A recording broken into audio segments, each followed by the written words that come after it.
গলায় বললেন, দূর বেটা, বাতাসের শব্দ। টিনের চালে বৃষ্টি পড়লে এমন শব্দ হয়। লাশ কাটতে আই এত ভয় পাইলে চলে? ততক্ষণে জেনারেটরের লাইট জ্বলে উঠল। টিউবলাইটটা কয়েকবার জ্বলতে গিয়ে নিভে গিয়ে আবারও জ্বলে উঠল। বাবা কাজ শুরু করলেন। আমি পানি এগিয়ে দিলাম। লাশটার গলায় দড়ির দাগ পরীক্ষার সময় বাবার চোখ আটকে গেল মেয়েটার গলার নিচে। সেখানে কালো সুতোয় ঝোলানো একটা চিকন সোনার চেইন ছিল। চেইনটা চামড়ার সাথে একেবারে লেপ্টে আছে, যেন গলার মাংসের ভেতরে ঢুকে গেছে। চেইনের লকেটে কিছু একটা লেখা, একটা নকশা। মর্গে তখন আমরা দুজন ছাড়া আর কেউ নেই।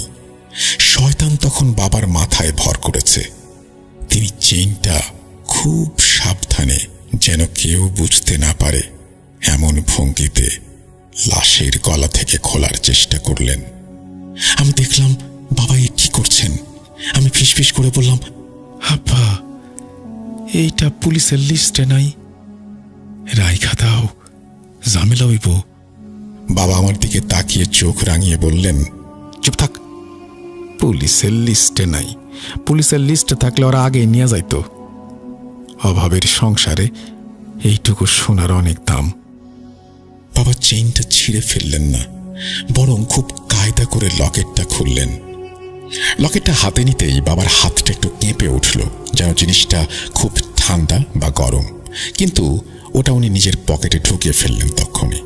আমরা জানতাম না ওই চেইনটা কোনো সাধারণ অলংকার ছিল না, ওটা ছিল একটা তালা, যা খুলে বাবা নিজের মৃত্যুর পরোয়ানায় সই করে ফেললেন। পোস্টমর্টম শেষ করতে করতে প্রায় ভোর 4টা হয়ে গেল। আমরা যখন কাজ শেষ করে হাত ধুচ্ছি, তখন আমার মনে হলো লাশটার মুখের ভঙ্গি বদলে গেছে। আগে মনে হচ্ছিল সে তাকিয়ে আছে, এখন মনে হলো তার ঠোঁটের কোণায় খুব সামান্য একটা বাঁকা হাসি লেগে আছে, যেন সে আমাদের বোকামি দেখে হাসছে। আমরা যখন বাসায় ফিরলাম, তখন ফজরের আজান দিচ্ছে। আমার বাসা হাসপাতাল কোয়ার্টারেই, নিচতলায়, স্যাঁতস্যাঁতে রুম, 2টা মাত্র ঘর। বাবা এসে এই গেঞ্জিটা পাল্টে চেনটা আলমারির পুরনো কাপড়ের ভাঁজে মায়ের একটা শাড়ির ভেতরে লুকিয়ে রাখলেন। মা তখন রান্নাঘরে ভাতের চাল ধুচ্ছিলেন। বাবা আমাকে ইশারা করলেন চুপ থাকতে। আমি ক্লান্ত ছিলাম, তাই কথা বাড়ালাম না। ভাবলাম যা হওয়ার হয়েছে, কাল হয়তো বাবা ওইটা বিক্রি করে দেবে। সেই দিনটা কোনো মতে কাটল, কিন্তু বিপত্তি শুরু হলো পরের রাত থেকে। আমি আর বাবা একই ঘরে ঘুমাই। মা পাশের রুমে ছোট বোনকে নিয়ে থাকেন। সেদিনও লোডশেডিং ছিল, ভ্যাপসা গরম। আমি জানালার পাশে শুয়েছিলাম, বাবা খাটের অন্য পাশে। মাঝরাতে হঠাৎ একটা অদ্ভুত শব্দে আমার ঘুম ভেঙে গেল। মনে হলো কেউ একজন খুব কষ্টে শ্বাস নিচ্ছে, যেন শ্বাসনালীতে কিছু আটকে গেছে। গোঙানির মতো শব্দ।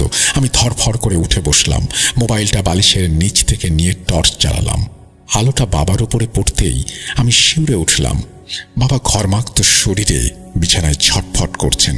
তার শরীরটা অদ্ভুতভাবে বেঁকে গেছে, চোখ দুটো উল্টে কপালে উঠে গেছে, শুধু সাদা অংশ দেখা যাচ্ছে, আর মুখ দিয়ে ফেনা বের হচ্ছে। মনে হচ্ছে অদৃশ্য কেউ বাবার বুকের ওপর বসে তার গলা টিপে ধরে আছে। আমি ভয়ে চিৎকার দিয়ে উঠলাম, আম্মা, আম্মা, আব্বার কি হয়েছে দেখো। আমার চিৎকারে আম্মা দৌড়ে এলেন।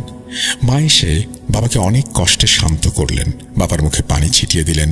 বাবা উঠে বসে থরথর করে কাঁপছিলেন। তার চোখগুলো তখনও বড় বড়, যেন তিনি চোখের সামনে ভয়ানক কিছু দেখেছেন। মা গ্লাসে করে পানি এগিয়ে দিলেন। পানি খাবার পর বাবা হাঁপাতে হাঁপাতে ফিসফিস করে বললেন, রিয়াজ, ওই মাইয়াটা আইছিল। আমি অবাক হয়ে বললাম, কোন মেয়ে আব্বা? বাবা ভয়ে বিস্ফারিত চোখে আমার দিকে তাকালেন। তারপর তিনি যা বললেন তাতে আমার পায়ের নিচ থেকে মাটি সরে গেল। আফরিন, যার লাশ কাল কাটলাম। মায়ের মুখ ভয়ে সাদা হয়ে গেল।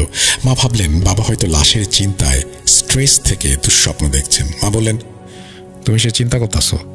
উজু কইরা সুরা পইরা ঘুমাও, তাবি জানলে সব ঠিক হয়ে যাবে কাল। বাবা আর কোনো কথা বললেন না, কিন্তু আমি দেখলাম বাবার নজর বারবার আলমারির দিকে যাচ্ছে।